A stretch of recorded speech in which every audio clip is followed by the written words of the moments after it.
ദേശനിവാസികളെ, നമ്മൾ കേട്ട പാട്ട് പോലെ ഈ ഭൂമിയുടെ കണ്ണുനീരെല്ലാം തുടയ്ക്കപ്പെടുവാനുള്ള നാളുകൾ ഏറ്റവും അടുത്ത് വന്നുകൊണ്ടിരിക്കുകയാണ്.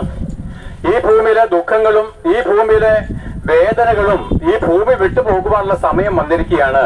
എന്നാൽ അത് ഉടനെയല്ല, അതിന് കർത്താവായിരിക്കുന്ന യേശുക്രിസ്തു മടങ്ങി വരണം. ഇപ്പോൾ നമ്മൾ കാണുന്ന എല്ലാവിധമായിരിക്കുന്ന കണ്ണുനീരുകളും അവൻ തുടച്ചു കളയും. അവന്റെ വചനം പറയുന്നു, ദൈവം താൻ അവരുടെ കണ്ണുനീരെല്ലാം തുടച്ചു കളയുമെന്ന്. അതേ പ്രിയപ്പെട്ടവര്, ഇപ്പോൾ ഈ ഭൂമി മുഴുവനും കണ്ണുനീരിൽ കൂടെ കുതിർന്നിരിക്കുകയാണ്. മഴ പെയ്ത് ഭൂമി തണുത്തിരിക്കുന്നത് പോലെ സകല മനുഷ്യരും സമൂഹവും കണ്ണുനീരിൽ കുതിർന്നിരിക്കുകയാണ്. നമുക്ക് ഗാസ ഇസ്രായേൽ യുദ്ധമൊക്കെ എന്താണ് സോഷ്യൽ മീഡിയയ്ക്ക് കണ്ട് സന്തോഷിപ്പാൻ നല്ല രസമാണ്. ആ ഇസ്രായേല് മറ്റൊരു രാജ്യത്ത് പോയി ബോംബിടുമ്പോൾ മറ്റൊരു രാജ്യക്കാർ വന്നിട്ട് ഇസ്രായേൽ ജനത്തിന്റെ കഴുത്തിറക്കുമ്പോൾ നമ്മുടെ ഇന്ത്യയും പാകിസ്ഥാനും കൂടെ പഹൽഗാമിലും മറ്റു പല ഭാഗങ്ങളിലും യുദ്ധം ഉണ്ടാകുമ്പോൾ സോഷ്യൽ മീഡിയയിൽ ഇതൊക്കെ കാണുമ്പോൾ നമുക്കൊരു രസമാണ്, ഹരമാണ്, ഇല്ലയോ? എന്നാൽ ഈ യുദ്ധത്തിന്റെ കെടുതികൾ അനുഭവിക്കുന്നവരുടെ വേദനകൾ ആരറിയുന്നു പ്രിയപ്പെട്ടവരെ? ഈ യുദ്ധത്തിന്റെ ദുഃഖങ്ങൾ അനുഭവിക്കുന്നവരുടെ ആ കഠിനമായിരിക്കുന്ന വ്യവസ്ഥ, ആ ഭയങ്കരമായിരിക്കുന്ന ഭീകരത നമ്മൾ തിരിച്ചറിഞ്ഞിട്ടുമില്ല. എന്നാൽ പ്രിയപ്പെട്ടവരെ, നമുക്ക് നമ്മുടേതായിരിക്കുന്ന ദുഃഖം ഇല്ലെന്നല്ല, നമ്മുടെ വ്യക്തിപരമായിട്ടും കുടുംബപരമായിട്ടും സാമൂഹ്യപരമായിട്ടും നിരവധിയായിരിക്കും ദുഃഖങ്ങൾ കൂടെ നമ്മൾ കടന്നു പോകുന്നു. ഇതിനൊരു അവസാനമില്ലയോ? ഈ യുദ്ധങ്ങൾക്കൊരു അവസാനമില്ലയോ? ഭൂമിയിലെ കണ്ണുനീരിന് അറുതിയില്ലയോ? തീർച്ചയായിട്ടുമുണ്ട്. അതെന്നാണ്? ആ സമാധാനം വരണമെങ്കിൽ യേശുക്രിസ്തു മടങ്ങി വരണം. യേശുക്രിസ്തു സകലർക്കും സമാധാനം എന്താണ് കൽപ്പിച്ചിരിക്കുകയാണ്. പക്ഷെ ആ സമാധാനം നമ്മുടെ ഉള്ളത്തിലേക്ക് വരണമെങ്കിൽ നമ്മൾ യേശുക്രിസ്തുവിനെ അംഗീകരിക്കണം. നിങ്ങൾക്കറിയാമല്ലോ, ഞാൻ ഇസ്രായേലിനെ പറ്റി പറഞ്ഞാണ് തുടങ്ങിയത്. എന്തുകൊണ്ടാണ് ഇസ്രായേൽ ജനം കഠിനമായിരിക്കുന്ന ദുഃഖത്തിൽ കൂടെ കടന്നു പോകുന്നത്? അവരെന്തുകൊണ്ടാണ് കഠിനമായിരിക്കുന്ന ആ ശത്രു രാജ്യങ്ങളുടെ നടുവില് സ്വന്തം പ്രാണന് വേണ്ടി ഓരോ ദിവസം അധ്വാനിക്കേണ്ടി വന്നതിന്റെ കാര്യം എന്താണ്? പ്രിയപ്പെട്ടവരെ, അവരാകട്ടെ, രാജ്യങ്ങളാകട്ടെ, വ്യക്തിപരമായിരിക്കുന്ന അനുഭവങ്ങളാകട്ടെ, കുടുംബപരമായിരിക്കുന്ന അനുഭവങ്ങളാകട്ടെ, സമാധാനത്തിന്റെ വഴി കണ്ടെത്താത്തത് കൊണ്ട് അത്രേ നമ്മൾ ദുഃഖത്തിൽ കഴിയുന്നത്. അതേ സമാധാനത്തിന്റെ ഒരു വഴിയുണ്ട്.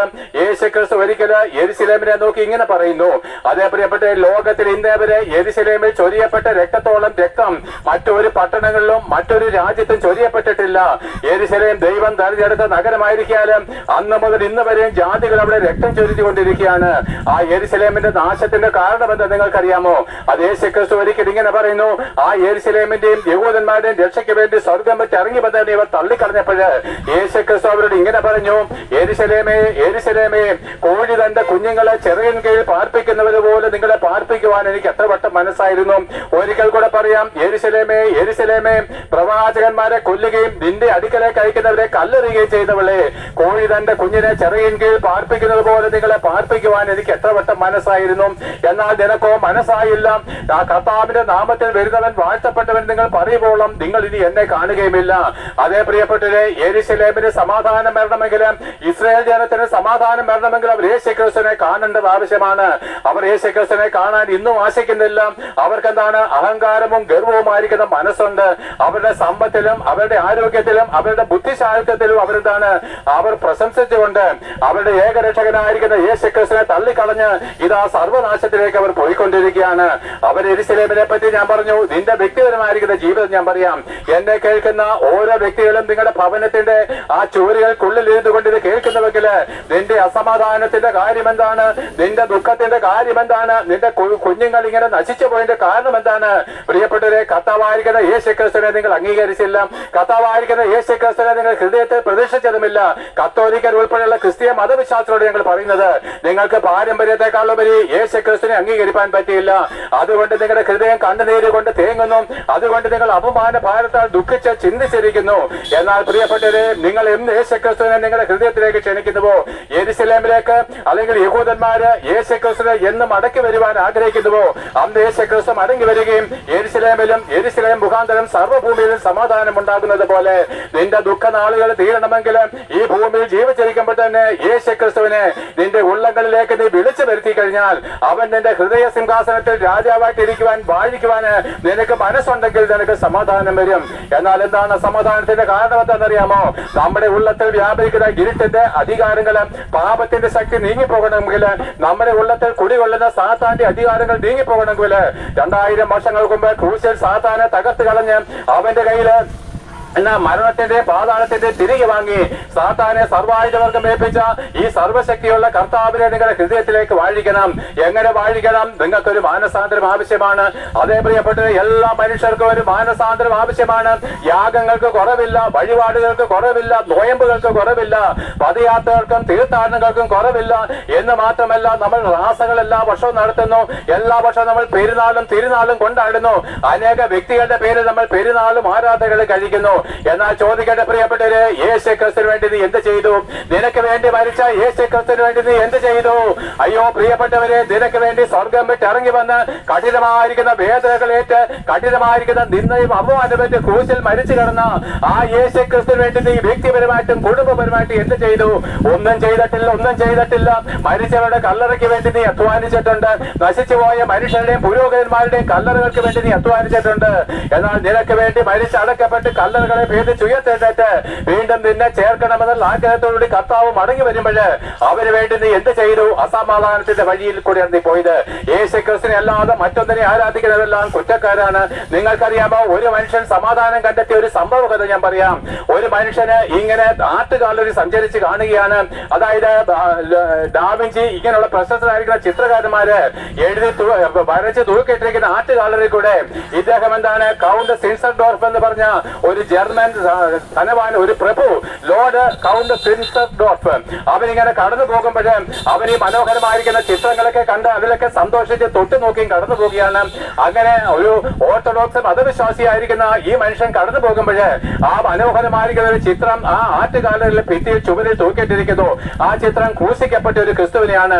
പ്രിയപ്പെട്ടവരെ, ക്രൂശിക്കപ്പെട്ട ഒരു ക്രിസ്തുവിന്റെ ചിത്രം കണ്ടാൽ ക്രിസ്ത്യാനികൾക്ക് എന്നോ തോന്നാനാ? ഒന്നും തോന്നത്തില്ല. ഇതെന്നും കാണുന്നില്ലയോ? ഒന്നും തോന്നിയില്ല. ഇദ്ദേഹത്തിനും ഒന്നും തോന്നിയില്ല. അവന്റെ വീട്ടിലുമുണ്ട് ക്രൂശിക്കപ്പെട്ട ക്രിസ്തുവിന്റെ രൂപം. അവന്റെ കുരിശുമൂട്ടിലും ഇതേ രൂപമുണ്ട്. പള്ളിയുടെ അൾത്താരകൾ ഇത് വെച്ചിട്ടുണ്ട്. എന്നാൽ പ്രിയപ്പെട്ടവരെ, ചിത്രകാരൻ എന്റെ താഴെ ഇങ്ങനെ എഴുതിയിരുന്നു, ക്രൂശിക്കപ്പെട്ട ക്രിസ്തുവിന്റെ ആ ചിത്രത്തിന് താഴെ ഒരു വചനം എഴുതി വെച്ചിരുന്നു: ഞാൻ നിനക്ക് വേണ്ടി മരിച്ചു, ഞാൻ നിനക്ക് വേണ്ടി മരിച്ചു, നീ എനിക്ക് വേണ്ടി എന്ത് ചെയ്യും? ഒന്നുകൂടെ പറയാം, ഞാൻ നിനക്ക് വേണ്ടി മരിച്ചു, നീ എനിക്ക് വേണ്ടി എന്ത് ചെയ്യും? പ്രിയപ്പെട്ടവരെ, നിനക്ക് വേണ്ടി യേശു ക്രിസ്തു മരിച്ചു, നിനക്ക് വേണ്ടി ഞാൻ കഷ്ടം സഹിച്ച് മരിച്ചു.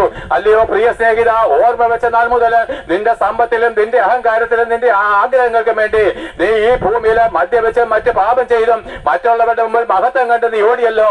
നിനക്ക് വേണ്ടി സ്വർഗം വിട്ട് ഇറങ്ങി വന്ന് കഷ്ടം സഹിച്ച് മരിച്ച എനിക്ക് വേണ്ടി നീ എന്ത് ചെയ്തു എന്നാണ് ആ ചിത്രകാരൻ ചോദിച്ചിരിക്കുന്നത്. എന്റെ പ്രിയപ്പെട്ടവരെ, സമ്പന്നനും പ്രഭുവുമായിരിക്കുന്ന സിൻസർഡോർഫിന്റെ ഹൃദയം തകർന്നു പോയി. അവൻ ആദ്യമായിട്ടാണ് ഒരു കാര്യം മനസ്സിലാക്കുന്നത്. ആ 2000 വർഷങ്ങൾക്ക് മുമ്പ് ക്രൂസിൽ കഠിനമായിരിക്കുന്ന അടികളേറ്റ് തകർക്കപ്പെട്ട ആ ക്രൂസിൽ നിന്നയും തുപ്പിലുമേറ്റ് എല്ലാവരുടെയും മുമ്പിൽ നിന്ദിക്കപ്പെട്ടവനായിട്ട് തകർക്കപ്പെട്ടവനായിട്ട് മരിച്ച ഈ യേശു ക്രിസ്തു അത് എനിക്ക് വേണ്ടിയിട്ടാണെന്നുള്ള ബോധം അവന് വന്നു. അയ്യോ, എന്നെ സ്നേഹിച്ചിട്ട് എനിക്ക് വേണ്ടിയിട്ടാണല്ലോ ഈ ക്രിസ്തു മരിച്ചത്, എന്നെ സ്നേഹിച്ചിട്ട് എനിക്ക് വേണ്ടിയിട്ടാണല്ലോ ഈ ക്രിസ്തു മരിച്ചത്. അവന്റെ ഹൃദയം, പ്രിയപ്പെട്ടവരെ, തകർന്നു പോയി. അവൻ അവിടെ മുഴങ്കാലം അടിക്കട്ടി ഇങ്ങനെ പറഞ്ഞു: ഇന്നേ വരെ ഞാൻ എനിക്ക് വേണ്ടി ജീവിച്ചു, ഇന്നേ വരെ ഞാൻ എന്റെ മഹത്വത്തിന് വേണ്ടി ജീവിച്ചു, ഇന്നേ വരെ ഞാൻ സകല മനുഷ്യരുടെ മുമ്പിൽ മാനത്തിന് വേണ്ടി ജീവിച്ചു, എനിക്ക് ഇഷ്ടം പോലെ സമ്പത്തുണ്ടായിരുന്നു, ഞാൻ തോന്നിയ പോലെ ജീവിച്ചു. എന്നാൽ യേശു ക്രിസ്തു എനിക്ക് വേണ്ടി സ്വർഗം വിട്ട് ഇറങ്ങി വന്ന് ഇങ്ങനെ കഷ്ടമേറ്റ് മരിച്ചത് ഞാൻ അംഗീകരിക്കുക വഴി, ദൈവമേ, ഇന്ന് മുതൽ എന്റെ ജീവിതം നിനക്ക് വേണ്ടി ഞാൻ ജീവിക്കും. അതേ പ്രിയപ്പെട്ടവരെ, തീരുമാനം നമുക്കും കൂടി എടുക്കാം. ഇത്രയും നാളുള്ള പാപ വഴികളെ വിട്ടുതിരിഞ്ഞ് ഇന്ന് മുതൽ നമുക്ക് യേശു ക്രിസ്തുവിന് വേണ്ടി ജീവിക്കാം. അവൻ സ്വർഗത്തിലെ സകല സന്തോഷവും വിട്ടുകളഞ്ഞ് നമുക്ക് ഓരോരുത്തർക്കും വേണ്ടി ക്രൂസിൽ കഷ്ടമേറ്റ് മരിച്ചെങ്കിൽ, നിന്നെ സ്നേഹിച്ച് നിനക്ക് വേണ്ടി മരിച്ചെങ്കിൽ, എന്റെ പ്രിയപ്പെട്ടവരെ, നാളെ മരിച്ചു പോകുന്ന പുഴുതുല്യമായിരിക്കുന്ന ആയുസ് യേശു ക്രിസ്തുവിന് വേണ്ടി നീ സമർപ്പിക്കുന്നുവെങ്കിൽ, ആ യെരുശലേമിനെ നോക്കി കർത്താവ് പറഞ്ഞതുപോലെ നിന്റെ അടുക്കലേക്ക് വരുന്നവരെ കല്ലെറിയുകയും പ്രവാചകന്മാരെയും കൊന്നുകളയുന്ന ആ യെരുശലേമിനെ നാശമല്ലാതെ മറ്റൊന്നും ഉണ്ടായില്ല. എന്നാൽ യേശു ക്രിസ്തുവിനെ വിളിച്ചപേക്ഷിക്കുന്ന നാളില് ആ യെരുശലേമിന് സമാധാനം വരുന്നത് പോലെ നീ യേശു ക്രിസ്തുവിന്റെ നാമം വിളിച്ചപേക്ഷിക്കുന്നെന്ന് മറ്റെല്ലാ പാഴ്വസ്തുക്കളെയും വിട്ടുകളഞ്ഞ് മറ്റെല്ലാം പാഴ് ശൂന്യമായിരിക്കുന്ന വ്യർത്ഥമായിരിക്കുന്ന പിതൃപാരമ്പര്യങ്ങളെയും ആരാധനകളെയും വിട്ടുകളഞ്ഞ് നിനക്ക് വേണ്ടി കഷ്ടമേറ്റ് മരിച്ച ഈ യേശു ക്രിസ്തുവിനെ ഏകരക്ഷകനും ഏക കർത്താവുമായിട്ട് നീ സ്വീകരിക്കുന്നുവെങ്കിൽ നിനക്ക് സമാധാനം വരും. നിന്റെ പാപ സ്വഭാവങ്ങളും മാഞ്ഞു പോകും. നിന്റെ ഭവനത്തിലും നിന്റെ കുടുംബത്തിലും സന്തോഷമുണ്ടാകും. നീ മരണഭീതി വിട്ടുപോകുന്നവരായിരിക്കും. കാരണം എന്താണ്? ഇനി മരണഭീതി വേണ്ട. യേശു ക്രിസ്തു മരണത്തെ ജയിച്ച് ഉയർത്തെഴുന്നേൽപ്പിക്കാല് അവനിൽ വിശ്വസിക്കുന്നവർക്ക് പാപമോചനമുണ്ട്. അവനിൽ വിശ്വസിക്കുന്നവർ മരിച്ചാലും ജീവിക്കും. ജീവിച്ചിരുന്ന എന്നിൽ വിശ്വസിക്കുന്നവർ ഒരു നാളും മരണം കാണത്തില്ലെന്നുള്ള ആ യേശു ക്രിസ്തു നിന്റെ കരങ്ങൾ പിടിച്ചു കഴിഞ്ഞാല് നിന്റെ ആത്മാവിനോ ശരീരത്തിനോ നാശം വരാതെ അവൻ നമ്മളെ നിത്യരാജ്യത്തിലേക്ക് കൊണ്ടുപോകും പ്രിയപ്പെട്ടവരെ. ആകയാൽ നാം എന്ത് ചെയ്യണം? നിങ്ങൾ അംഗീകരിക്കുന്ന പോലെ നിങ്ങൾ പാപിയാണ് നിങ്ങൾ പറയുന്നു. നിങ്ങളുടെ പിതാക്കന്മാരും പാപിയാണെന്ന് പറഞ്ഞ് മരിച്ച നരകത്തിൽ പാനല്ല. പാപത്തിന് സമാധാനം കണ്ടെത്തണം. പാപത്തിന് നമുക്കെന്താണ്? പാപമോചനത്തിനായിട്ട് നൽകി തരുവാൻ കഴിയുന്ന ക്രിസ്തുവിന്റെ അടുക്കിലേക്ക് ചെല്ലണം.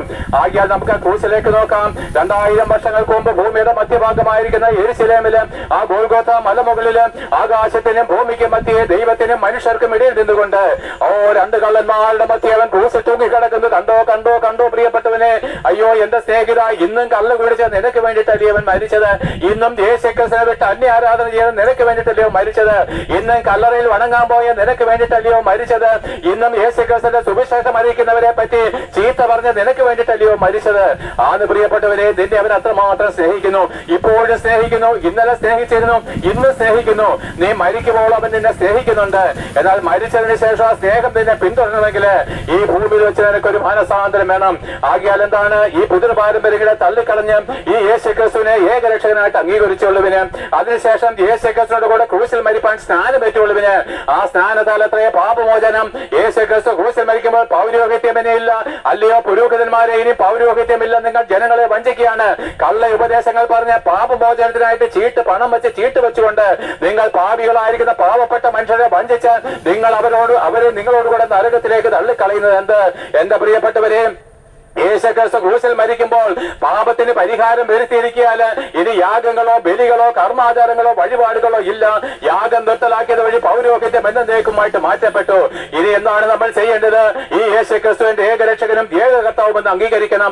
അവൻ എനിക്ക് വേണ്ടി മരിച്ചുവെന്ന് ഹൃദയം കൊണ്ട് വിശ്വസിക്കുകയും അംഗീകരിക്കുകയും ചെയ്ത് ഈ യേശുക്രിസ്തുവിനെ ഏകരക്ഷകനായിട്ട് നിങ്ങൾ എന്താണ് നിലവിളിയോട് അവരെ യേശുക്രിസ്തുവായിട്ട് നിങ്ങളുടെ ഹൃദയത്തിലേക്ക് കൊണ്ടുവരണം.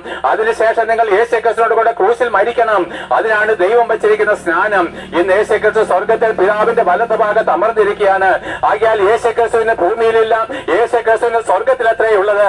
എന്നാൽ ഭൂമിയിൽ നമുക്ക് സന്തോഷിപ്പാന്, നമുക്ക് നല്ല വഴി കാണിക്കുവാനായിട്ട് പരിശുദ്ധാത്മാവിനെ അയച്ചിരിക്കുന്നു. ആകിയാൽ ഈ യേശുക്രിസ്തുവിനെ ഏകരക്ഷകനും കർത്താവുമായിട്ട് നമ്മൾ അംഗീകരിക്കുമ്പോൾ ആ യേശുക്രിസ്തുവോടുകൂടെ ക്രൂസിൽ മരിപ്പാനായിട്ട് നമ്മൾ വിശ്വസിച്ചതിന് ശേഷം സ്നാനമേൽക്കുമ്പോൾ കുഞ്ഞനാളിൽ ആരെങ്കിലും കൊണ്ടുപോയി സ്നാനപ്പെടുത്തിയല്ല, നിന്റെ സ്വന്തം ഇഷ്ടപ്രകാരം കർത്താവിനെ സ്നേഹിച്ചിട്ട് വേണം സ്നാനമേൽപ്പാൻ. കർത്താവിനെ പറ്റി അറിഞ്ഞിട്ട് വേണം സ്നാനമേൽപ്പാൻ. അവനെ വിളിച്ചപേക്ഷിച്ചിട്ട് വേണം സ്നാനമേൽപ്പാൻ. ഒരു കുഞ്ഞിനത് കഴിയത്തില്ല. അത് ഭോഷത്വവും ദൈവത്തിന് വിരുദ്ധവും സാത്താൻ അനുകൂലവുമാണ്. എന്താണ് ഞാൻ പറഞ്ഞത്? കുഞ്ഞുനാളിലുള്ള മാമോദീസയെ പറ്റിയാണ് പറഞ്ഞത്. പ്രിയപ്പെട്ടവരെ, ബൈബിൾ വെച്ച് ദൈവം ന്യായം വിധിക്കത്തുള്ളൂ. ആകിയാൽ പ്രിയപ്പെട്ടവരെ, സ്നാനമേൽക്കുമ്പോൾ യേശുക്രിസ്തുവിനെ കല്ലറയിൽ അടക്കിയെങ്കിലും കല്ലറയിൽ നിന്ന് അവനെ ഉയർത്തെഴുന്നേൽപ്പിച്ചത് ഈ ദൈവത്തിന്റെ പരിശുദ്ധാത്മാവായതുകൊണ്ട് അതേ പരിശുദ്ധാത്മാവിനെ ദൈവം നമുക്ക് തരും. ഈ പരിശുദ്ധാത്മാവ് നമ്മളിൽ വന്നു കഴിഞ്ഞാൽ നാം ദൈവത്തിന്റെ മക്കളും വിശുദ്ധന്മാരുമാണ്. ഇനി നമുക്ക് സ്വർഗം അവകാശമാണ്. നമുക്കൊരു കുഞ്ഞ് പറന്നു. ആ കുഞ്ഞ് പറന്നപ്പോഴെന്താണ്? നമ്മുടെ സമ്പത്തിന് അവൻ അവകാശമായിട്ട് തരുന്നത് പോലെ അതേ മാനസാന്തരപ്പെടുന്ന ഒരു പാപിയോട്ട് സ്വർഗം സന്തോഷിക്കുകയാണ്. മാനസാന്തരപ്പെട്ട് സ്നാനമേൽക്കുമ്പോൾ ദൈവം തന്റെ പരിശുദ്ധാത്മാവിനെ സ്വർഗീയമായിരിക്കുന്ന അധികാരം നമുക്ക് നൽകി തരികയാണ്. നമ്മളെ സ്വർഗത്തിലേക്ക് ദത്തെടുക്കുകയാണ്. അങ്ങനെ സ്നാനമേറ്റ് രക്ഷ പ്രാപിച്ചവരെ ആ രക്ഷയെ മുറുകെ പിടിച്ചുകൊണ്ട് നമ്മുടെ കുഞ്ഞ് ജനിച്ചു, പിന്നെന്താണ് അവൻ രോഗം വന്ന് മരിച്ചു പോകാതെ നമ്മൾ അവനെ ശുശ്രൂഷിക്കുന്നത് പോലെ അങ്ങനെ അപ്പോസ്തലന്മാരുടെ ഉപദേശം കേൾക്കുന്ന സഭകളിലേക്ക് കടന്നുപോയിട്ട് ഉപദേശം കേട്ട് പാപത്താൽ വീണ്ടും മരിച്ചു പോകാതെ നാം എന്നേക്ക് നിലനിൽക്കേണ്ടതിന് കർത്താവിന്റെ വരവോളുമോ നമ്മുടെ മരണത്തോളമോ വിശുദ്ധിയോടെ ജീവിച്ചുകൊള്ളുക. എന്താണ് പ്രതിഫലം? ഇന്നാണ് യേശുക്രിസ്തു വരുന്നെങ്കിൽ, അല്ല നമ്മൾ മരിക്കുന്നെങ്കിൽ അവൻ നമ്മുടെ ധരിച്ചു പോകുന്ന ശരീരം മാറ്റി തേജസ്സും തിളക്കമേറിയതുമായിരിക്കുന്ന ഒരു പുതിയ ശരീരം തന്ന് 1000 വർഷം നമ്മൾ ഭൂമിയിൽ കർത്താവിനോടുകൂടെ വാഴുകയും 1000 ആണ്ടിന് ശേഷം ലോകം അവസാനിക്കുമ്പോൾ സ്വർഗത്തിലേക്ക് പറന്നു പോവുകയും ചെയ്യും. ഇല്ല, നിങ്ങളുടെ തള്ളിക്കളഞ്ഞ് നിങ്ങളുടെ അപ്പന്റെ അമ്മയുടെ പിതൃഭാര്യ പ്രകാരം നിങ്ങൾ ആയിരിക്കുന്ന മതപറ്റിയില് നിങ്ങൾ പാപമോചനം നേടാതെ പാപിയായിട്ട് ജനിച്ച് പാപിയായിട്ട് അടക്കപ്പെടുന്നെങ്കിൽ അത് പള്ളിയിൽ അച്ഛനായാലും ശരി, പുരോഹിതനായാലും ശരി, തിരുമേനിയായാലും ശരി, എന്റെ പേര് വിജയഗോപാൽ, ഞങ്ങൾ ഹിന്ദുക്കളാണ്, ഞങ്ങളുടെ പോറ്റിയായാലും ശരി, എന്റെ അമ്മാവനൊരു പോറ്റിയുമായിരുന്നു. പ്രിയപ്പെട്ടവരെ, അവസാനം നമ്മളെല്ലാവരും എന്താ സംഭവിക്കുന്നത് അറിയാമോ? ഇന്നാണ് യേശുക്രിസ്തു മടങ്ങി വരുന്നെങ്കിൽ പാപമോചനം നേടാതെ നീ മരിച്ചു കഴിഞ്ഞാല് ഇന്നേക്ക് 1000 വർഷം കഴിയുമ്പോൾ ലോകം അവസാനിക്കും. അന്ന് എന്റെ പ്രിയപ്പെട്ടവരെ, ഈ മരിച്ച നിങ്ങൾ എന്നെ കേൾക്കുന്ന നിങ്ങളെല്ലാവരും ഈ കല്ലറകളെ വിട്ട് ഇതേപോലെ എഴുന്നേറ്റ് വരും. ഈ പ്രസംഗം നിങ്ങളുടെ ചെവികളിലേക്ക് അന്ന് തുളച്ചു കയറും. പ്രിയപ്പെട്ടവരെ, അവൻ നമ്മുടെ രഹസ്യങ്ങളെയും പാപങ്ങളെയും ഒന്ന് പരസ്യപ്പെടുത്തുകയും യേശുക്രിസ്തു അന്ന് നമ്മളെ നിത്യമായിരിക്കുന്ന നരകാഗ്നിയിലേക്ക് തള്ളിക്കളഞ്ഞാല് ആ നരകത്തിൽ നമ്മളെ വീണ്ടും വീണ്ടെടുപ്പാൻ ഒരു ശക്തിക്കും കഴിയത്തില്ല. എന്റെ പ്രിയപ്പെട്ട കല്ലറയിൽ കുന്തുരിക്കം പുകച്ചുള്ള തുവപ്രാന്തയ്ക്ക് നിന്നെ രക്ഷിപ്പാൻ കഴിയുമെങ്കിൽ, നിന്നെ സ്വർഗത്തിൽ കൊണ്ടുപോകാൻ കഴിയുമായിരുന്നുവെങ്കിൽ, യേശുക്രിസ്തു ക്രൂശിൽ മരിച്ചതെന്തിന്? ഞങ്ങൾ ഈ തെരുവോരങ്ങളിൽ നിന്ന് കഷ്ടവും നിന്നെ വേൽക്കുന്നത് എന്തിന്? പ്രിയപ്പെട്ടവരെ, ഞാനൊരു ഹിന്ദുവായിരുന്നപ്പോഴോ എന്റെ മക്കളോ അനിതരന്മാരോ പിണ്ടാടിയന്തരം ചെയ്യും ബലിയുണ്ട്. എല്ലാ വർഷവും കർക്കിടക ബലിയുണ്ട്. എന്റെ പ്രിയപ്പെട്ട ഇതൊരു ആചാരമാണ്. ഒരു നാളും നമ്മൾ രക്ഷ പ്രാപിക്കുന്നില്ല. ആകിയാൽ ഇതിനെല്ലാം വിടാതെ നിങ്ങൾ ഈ ഒരു അനുഭവത്തിലാണ് മരിക്കുന്നതെങ്കിൽ, 1000 ആണ്ട് കഴിഞ്ഞ് ലോകാവസാന ദിവസം നിങ്ങൾ ഉയർത്തെഴുന്നേറ്റ് യേശുക്രിസ്തുവിന്റെ മുമ്പിൽ നിൽക്കുമ്പോൾ അവൻ നമ്മുടെ രഹസ്യങ്ങളെയും പാപങ്ങളെയും ന്യായം വിധിച്ച് നിത്യമായിരിക്കും നരകത്തിലേക്ക് തള്ളിക്കളയും. അന്ന് സൂര്യനില്ല, ചന്ദ്രനില്ല, നക്ഷത്രങ്ങളില്ല, കാലങ്ങളില്ല, സമയമില്ല. ഒരു നാളും തീർന്നു പോകാത്ത നരകാക്കിലേക്ക് നമ്മൾ എറിയപ്പെട്ട് കഴിഞ്ഞാൽ ഇനി ഒരു മടങ്ങി വരവില്ല.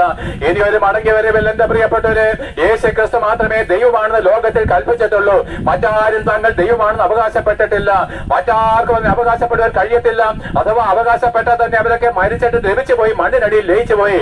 എന്നാൽ യേശുക്രിസ്തു അടക്കപ്പെട്ടെങ്കിലും അവൻ ദ്രവിച്ചു പോകാതെ ഉയർത്തെഴുന്നേറ്റ് ഇന്നും ജീവിക്കുന്നുണ്ട്. അവൻ സത്യദൈവവും നിത്യജീവനുമാണെന്ന് തെളിയിക്കപ്പെട്ടത് വഴി ബുദ്ധിയുള്ളവരായിട്ട് തീരുവൻ.